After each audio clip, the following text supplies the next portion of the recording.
ระวังเป็นพิเศษกับเพศหญิงสาวเหล่านั้นอย่าอยู่ใกล้ชิดกันไม่เห็นเลยเป็นการดีถ้าจำเป็นต้องเห็น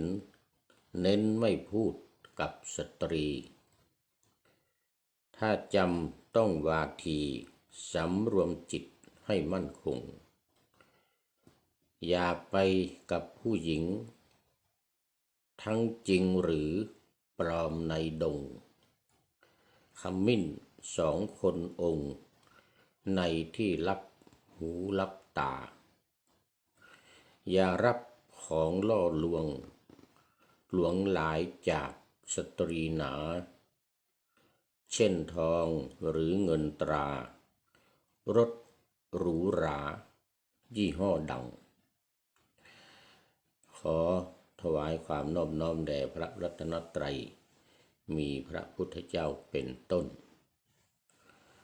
ขอถวายความเคารพพระมหาเถระพระเถรานุเถระเจ้าคณะพระสังฆาธิการทั่วโลกมีพระเดชพระคุณพระธรรมเสนาบดีเจ้าคณะภาค7วัดพระธาตุดอยสุเทพเป็นต้นและขออำนวยพรแด่ท่านผู้ฟังท่านผู้ชมสาธุชนพุทธบริษัททั้งหลายวันนี้รายการนาวาวังทองภาคเช้า30 นาที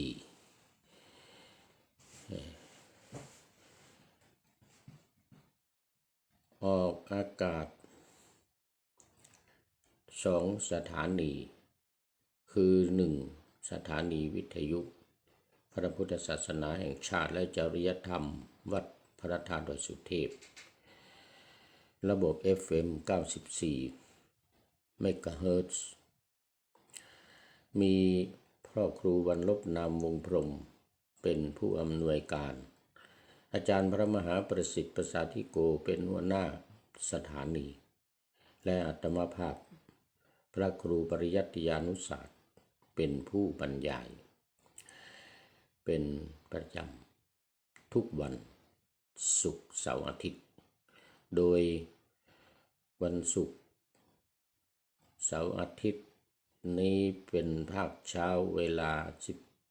7:30 นาทีถึง8 นาฬิกาและวันศุกร์กับวันเสาร์ภาคบ่ายเวลา14 ถึง 15 นาฬิกา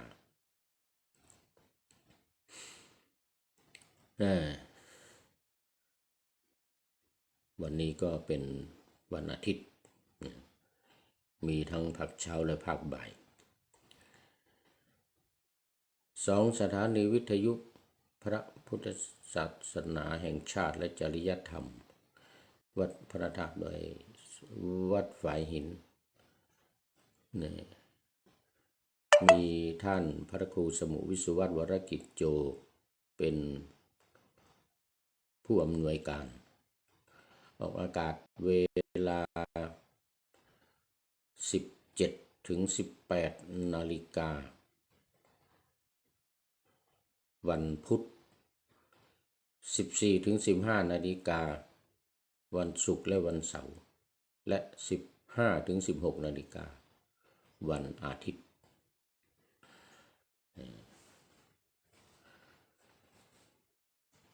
สำหรับวันนี้ก็บันทึกเสียงล่วงหน้ามาจากวัดโพศูนย์ปฏิบัติธรรมวัดพระธาตุดอยสุเทพบนเกาะไอกึนนาเมืองทานลินประเทศเอสโตเนียเหมือนเดิมตอนนี้ก็กำลังพักผ่อนอยู่ที่วัดโพแห่งนี้ซึ่งมีท่านอาจารย์ดร.อันดรุสทิตยาโนเป็นเจ้าอาวาสและเป็นเจ้าสำนักปฏิบัติธรรมวัดพระธาตุดอยสุเทพไอกนาทานลินประเทศเอสโตเนีย แห่งนี้ด้วย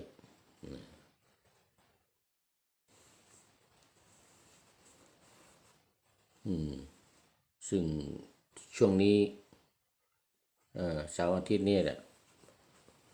วันเดียวนี่แหละว่างทุก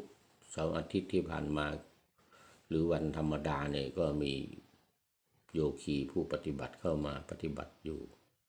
ตลอดเนื่องจากตอนนี้มีปัญหาเรื่องเรือเข้าเรือออก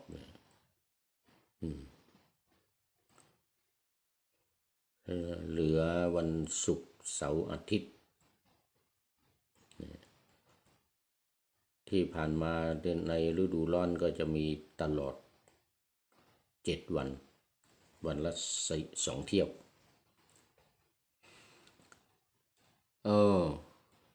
ขอต้อนรับ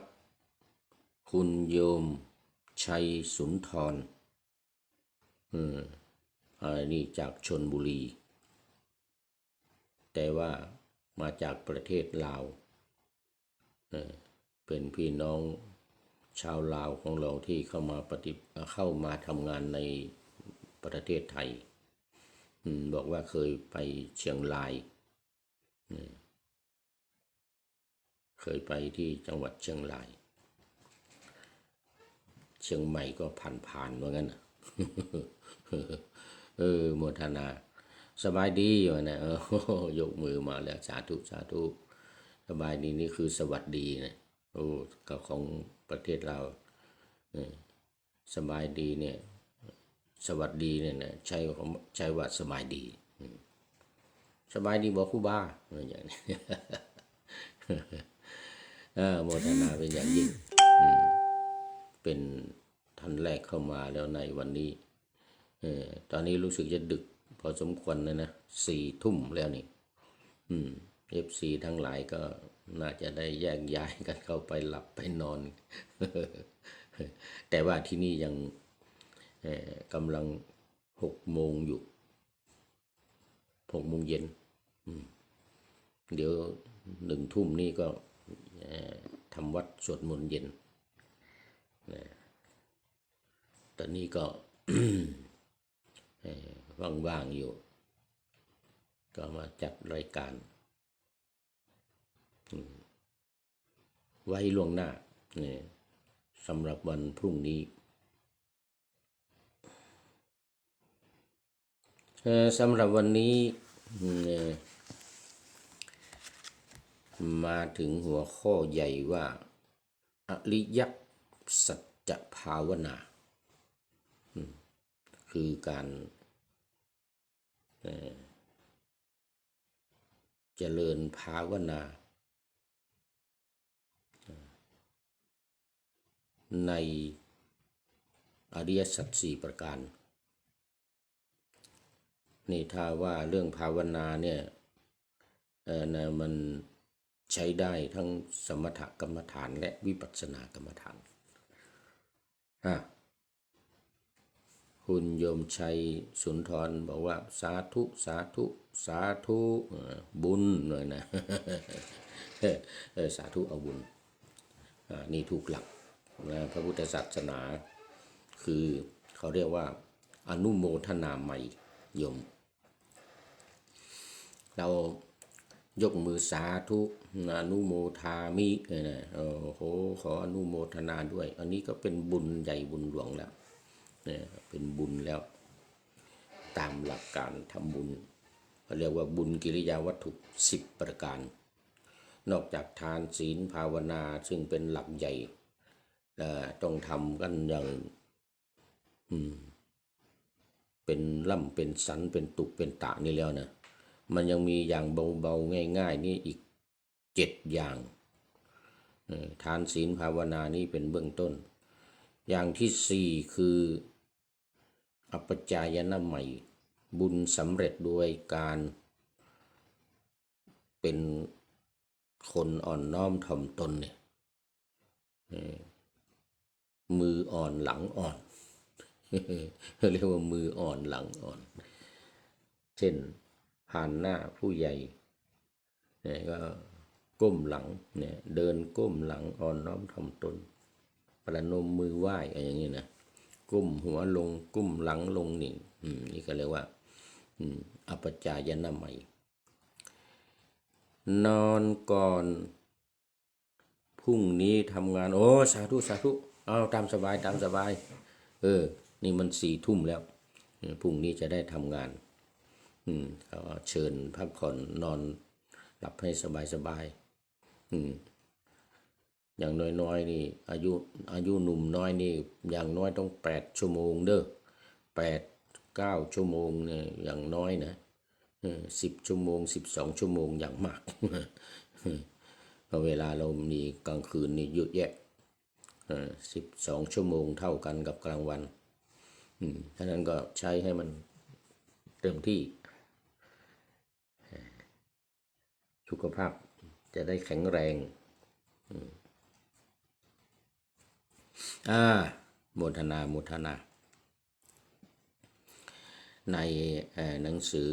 เรียกว่าเป็นหนังสืออริยสัจภาวนาคือภาวนาเนี่ยมันแปลว่ามีแปลว่าเป็นแต่นี้ก็ลงณปัจจัยอะไรเนี่ยมันเป็นภูธาตุวิธีการของมันคือว่าเอาอูรัศอูเป็นอุคือทำสระอูให้เป็นสระอูก่อนจากสระอูแล้วมาเป็นสระโอนี่จากสระโอนึกดูว่าภูนะเอาสระอุเนี่ยขึ้นเป็นสระโอมันก็จะเป็นโพใช่ไหม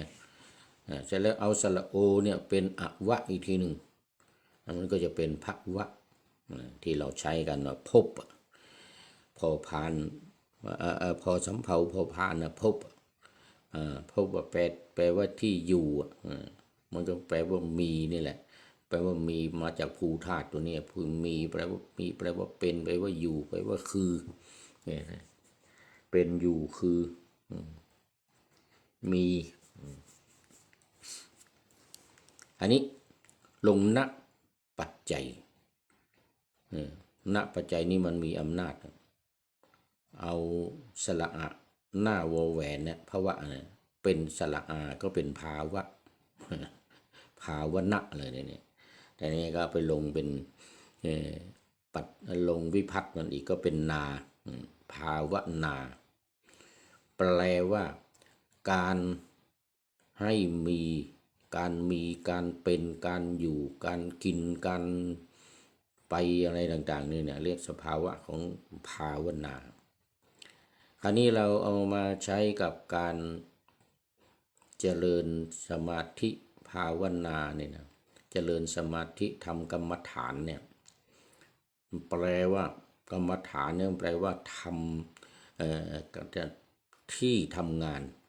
ก็คือทำให้มันมีให้มันเป็นขึ้นเพราะฉะนั้นต้องใช้คำว่าภาวนากับกรรมฐานเนี่ยท่านจะเท่ากันเลยกรรมฐานก็ว่าที่ตั้งแห่งการทำงานภาวนานี่ก็หมายถึงการทำให้มีทำให้เป็นก็คือเหมือนกับการทำงานนั่นแหละให้มีงานให้มีการให้มันได้งานได้การก่อนหลับก่อนนอนนี่ก็ทำสมาธิภาวนาสัก5 นาทีเด้อโยมชัยนอนลงไปนั่นแหละนอนเสร็จแล้วก็ทำไปนอนหนอขณะนี้เรากำลังนอนเนี่ยนะนอนเนี่ยหลังถูกพื้นนี่ก็ว่าถูกหนอ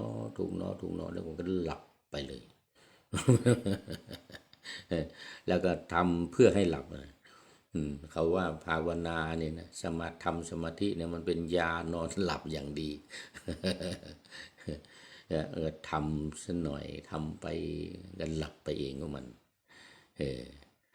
ขอต้อนรับคุณโยมสายสมรมาแล้วเป็นอันดับ2เด้อวันนี้จากจังหวัดอุตรดิตถ์อำเภอท่าปลาคงสบายดีเนาะคุณโยมสายสมรนี่เป็น FC ตัวจริงอีกท่านหนึ่งแล้วต่อไปนี่คุณโยมชัย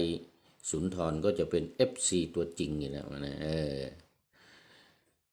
ฝากเนื้อฝากตัวเข้ามาเป็นลูกศิษย์แล้วฟังรายการบ่อย รายการก็สำหรับเป็นข้อคิดเอาธรรมะนิดๆหน่อยๆไปประกอบกับการทำงานเนี่ยขอเชิญท่านทั้งหลายนำไปประกอบกับการงานอย่างว่าเนี่ยการทำงานตามมาด้วยคุณโยมวาสนากันทวีโอสาธุอาจารย์กายมาแล้ว ยังไม่หลับอันนี้6 โมงเย็นโอ้กำลังทำวัดสวดมนต์นี่ยังที่อังกฤษนี่ยังไม่ถึง6 โมงนะเนี่ยตอนนี้นะ4 โมงอยู่บ่าย4 โมงอยู่โอ้ขอบคุณมากอาจารย์หานรงค์โสภณธรรมโมโยมวัสนาบอกว่ากราบสาธุสาธุสาธุเจ้าค่ะโอ้จินดีใจสาธุอนุโมทนาเอาบุญเนี่ยกำลังพูดเรื่องการทำบุญอยู่โยมชัยบอกว่าสาธุบุญนะโมทนาเอาบุญสาธุนี่ก็เป็นการโมทนาเอาบุญเวลาเขาเรียกอนุโมทนาใหม่อันที่ 4เมื่อกี้นี้พูดถึงอันที่ 4คืออัปปจายนะไมยการอ่อนน้อมถ่อมตนแล้วก็เป็นบุญนะคำว่าบุญเนี่ยมันแปลว่าความสุขเป็นสิ่งที่ชำระใจของเราให้สะอาดบริสุทธิ์ทำให้มีความสุขนั่นเองข้อที่ 5ข้อที่ 4อัปปจายนะไมยข้อที่ 5วัยยาข้อที่ 4วัยยาวัจจะไมยข้อที่ 5เหมือนกับวัยยาวัจจะวรเนี่ยนะการช่วยเหลืองานเล็กๆน้อยๆอะไรจับนู่นจับนี่ช่วยคนตาบอดข้ามถนนอย่างนี้จูงข้ามถนนอะไรเป็นกิจการเล็กๆน้อยๆช่วยวัดช่วยวาวิยาวัจกรนี่ก็ช่วยทางวัดในเรื่องของการเงินบ้างในเรื่องของการงานเรื่องอะไรกฎหมายบ้างอะไรเนี่ยเรียกว่าวิยาวัจจะไมยข้อที่ 6สิปฏิทานไมยคือบอกบุญแก่คนอื่นคนบอกก็ได้บุญนะการบอกนี่ก็เป็นบุญสำเร็จโดยการบอกบุญแก่คนอื่นเราได้ทำบุญมาทำนั้นทำนี่มาทำความดีมาแล้วก็บอกว่าเนี่ยได้ทำสิ่งนั้นสิ่งนี้มาได้ทำความดีมาเนี่ยไปถวายทานมาไปช่วยงานนั้นงานนี้มาอะไรทำนองนี้นะพอคนได้ยินก็ชื่นชมเขาเรียกอนุโมทนาใหม่ข้อที่ 7ข้อที่ 6ปฏิทานใหม่ข้อที่ 7อนุโมทนาใหม่นี่ก็เป็นวิธีการทำบุญโดยการอนุโมทนาเอาบุญกับคนอื่นเนี่ยสาธุเนี่ยเห็นจัดรายการนี่ก็เอาสาธุเจ้าค่ะ แล้วก็ที่ 8ธรรมัสวนาใหม่การฟังธรรมเหมือนกับฟังผู้พูดฟังรายการอยู่เนี่ยอันนี้เขาเรียกว่าธรรมัสวนาใหม่เนี่ยการฟังธรรมข้อที่ 9ธรรมเทศนาใหม่นี่เป็นเรื่องของพระนะเรื่องของพระของโยมก็ได้อย่างการสนทนากันนี่แนะนำคนอื่นเรื่องนั้นเรื่องนี้อะไรนี่ก็เป็นธรรมเทศนาใหม่เหมือนกันนะเป็นบุญได้บุญโดยไม่ต้องเสียเงินง่ายๆถ้าได้บุญโดยไม่ต้องเสียเงินธรรมเทศนาใหม่เนี่ยก็แสดงธรรมไม่ได้หมายถึงว่าต้องขึ้นไปนั่งบนธรรมาสเต้ถือคัมภีร์นะโมตัสสะอย่างนั้นไม่ใช่ไม่ใช่อย่างเดียวนะอันนั้นเป็นการธรรมเทศนาเหมือนกันแต่ว่าเป็นการมีพิธีรีตองเป็นพิธีรีตองแต่ว่าการพูดง่ายๆเนี่ยสอนคนหรือแนะนำธรรมะแม้แต่ครูอาจารย์ที่สอนอยู่ในโรงเรียนมหาวิทยาลัยนะเป็นธรรมเทศนาใหม่หมดนะเนี่ยเป็นบุญหมดเลยคือได้สอนนะแนะนำพร่ำสอนคนอื่นเนี่ยไม่ใช่ไม่มีแต่การตั้งนะโมเทศเรียกว่าธรรมเทศนาใหม่อย่างเดียว ญาติโยมก็ได้เนี่ยสอนลูกสอนหลานอย่าทำความชั่วนี่นะโอ้เนี่ยนะให้ทำความดีอย่างนี้ชวนเขาไปวัดไปว่าอะไรต่างๆนี่เป็นธรรมเทศนาใหม่ทั้งนั้นเลยข้อสุดท้ายทิฏฐุชุกรรมมานี่ก็ยิ่งง่ายทำความเห็นของตัวเองให้ตรงไม่ให้เป็นสัมมาทิฏฐิไม่เป็นมิจฉาทิฏฐิอันนี้ยิ่งง่ายอีกไม่ต้องเสียตังค์เลยมีข้อเดียวข้อที่หนึ่งเนี่ยทานศีลภาวนาข้อที่หนึ่งทานนี่เสียสิ่งของน้อยสละบางทีให้ทานโดยไม่ต้องเสียสิ่งของก็มีเขาเรียกว่าธรรมทานนี่ให้ทำเป็นทานนี่เหนือการให้ธรรมทานนี่เหนือการให้ทั้งปวงเลยการสอนการเทศการบรรยายการสอนในโรงเรียนครูอาจารย์ที่สอนนักเรียนเนี่ยนะอาจารย์สอนในนักศึกษาในมหาวิทยาลัยในอย่างไรต่างๆนี้นะเป็นทานนามัยทานนามัยบุญสำเร็จด้วยการให้ทานอย่างหนึ่งแล้วก็ธรรมเทศนาใหม่ด้วยทิฏฐุชุกรรมด้วยในการทำความเห็นของตัวเองให้ตรงให้คนอื่นให้ความเห็นให้ตรงเกิดสัมมาทิฏฐินี่นี่เรียกว่าภาวนาทั้งนั้นเลยเรียกว่าภาวนาทั้งนั้นเลยจะว่าไปก็คือตั้งแต่ไม้จิ้มไฟไม้จิ้มฟันยันเรือรบมันจะไปจิ้มไฟ ไม้จิ้มฟันยันเรือรบโยมวาสนาอาจารย์กายอาจารย์กายนี่รู้ดีเป็นวัดธรรมทูตอยู่ที่วัดพระสิงห์ยูเคมาหลายปีแล้วเป็น10 กว่าปีแล้วเนี่ยจะเป็น10 ปีแล้วรู้ดีเรื่องนี้นะไอ้บุญกิริยาวัตถุ10สาธุคิดถึงจะไปเยี่ยมอยู่เนี่ยปีหน้าปีต่อไปนู่นนะไปเยี่ยมวัดพระสิงห์ยูเค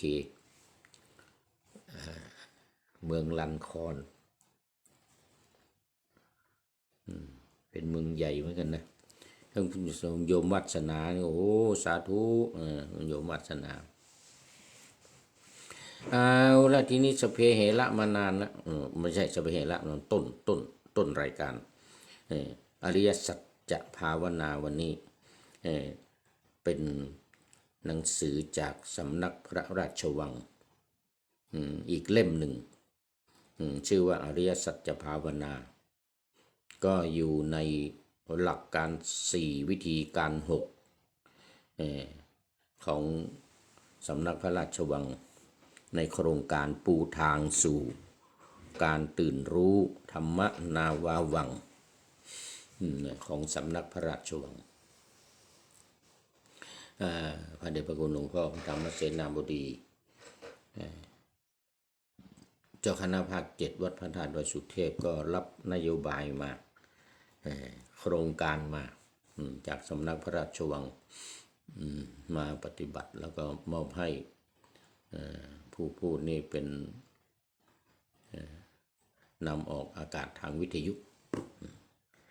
ก็เลยรายการก็ต้องเพิ่มจาก3มาเป็น4รายการตัวนี้ในรายการวิทยุพร้อมกับทาง Facebook Live แล้วก็ YouTube ทางเพจทางไลน์อะไรต่างๆนี้ด้วยตลอด24 ชั่วโมงทั่วโลกไปทั่วโลก ไปทั่วโลกเลย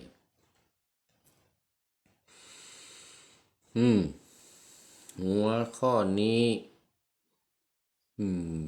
อยู่ในหลักการข้อที่4วิธีการข้อที่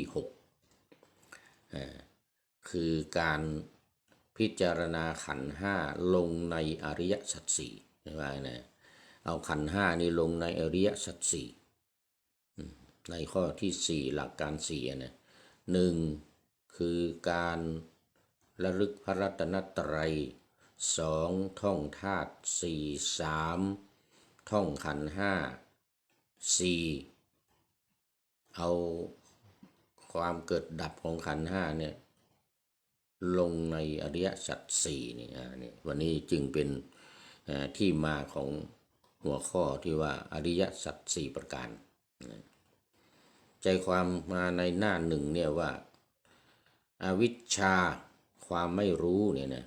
เป็นจุดเริ่มต้นของวัฏจักรวงเล็บการเวียนว่ายตายเกิดผู้ที่จะพ้นจากวัฏสงสารได้ผู้นั้นต้องทำลายอวิชชาให้ได้เสียก่อนอวิชชาสังโยชน์เป็นตัวดีตัวรวมตัวดึงขอไปตัวดึงรวมขันธ์ทั้งห้าไว้ที่จิตขันธ์ทั้งห้าจึงเป็นเหตุเป็นปัจจัยประกอบจิตให้ดำรงตนสืบต่อในวัฏสงสารอันยาวนานและยาวไกลได้ด้วยการรวบรวมธรรมกุศลและสังขารนะก็คือบุญวงเล็บบุญอกุศลและสังขารวงเล็บบาปสืบต่อไว้ในขณะที่ชีวิตปัจจุบันนี้มีอยู่เอาแล้ววันนี้ดูไปดูมาหมดเวลา ทีนี้เอาไว้แค่นี้ก่อน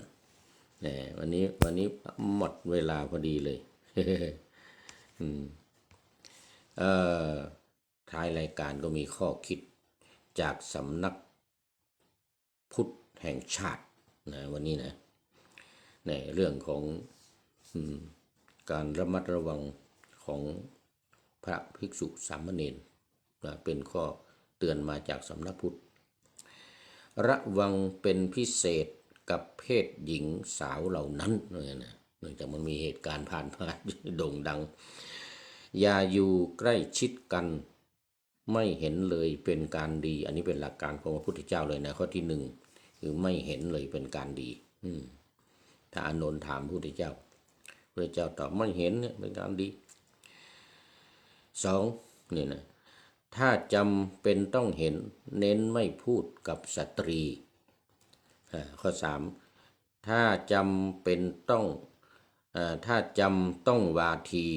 สำรวมจิตให้มั่นคงถ้าจำเป็นต้องพูดก็ต้องสำรวมจิตให้ดี 4. อย่าไปกับผู้หญิงทั้งจริงหรือปลอมในดงขมิ้น2 คนองค์ในที่ลับหูลับตาในดงขมิ้นนี่ก็คือผู้หญิงปลอมผู้หญิงประเภท2ทั้ง2อย่างทั้งผู้หญิงจริงทั้งผู้หญิงจริง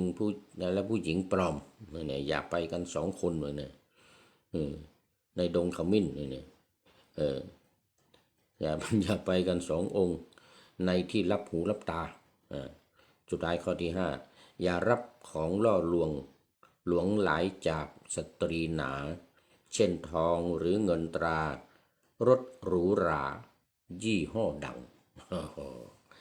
นี่ก็เป็นข้อคิดฝากไว้ให้ภิกษุสามเณรโดยเฉพาะพระเถระพระมหาเถระทั้งหลายนี่ต้องนี่เป็นหลักการที่สำคัญอย่างมากเลยทีเดียวเอาละวันนี้คุณโยมวัฒนากันทวีอาจารย์กายคุณโยมวัฒนากันทวีเป็นท่านสุดท้ายเข้าสู่เส้นชัยของรายการในวันนี้ขอโมทนาเป็นอย่างยิ่งและท่านอื่นๆที่เข้ามาแล้วผ่านไปแล้วด้วยโมทนากับทุกๆท่านขอเจริญพร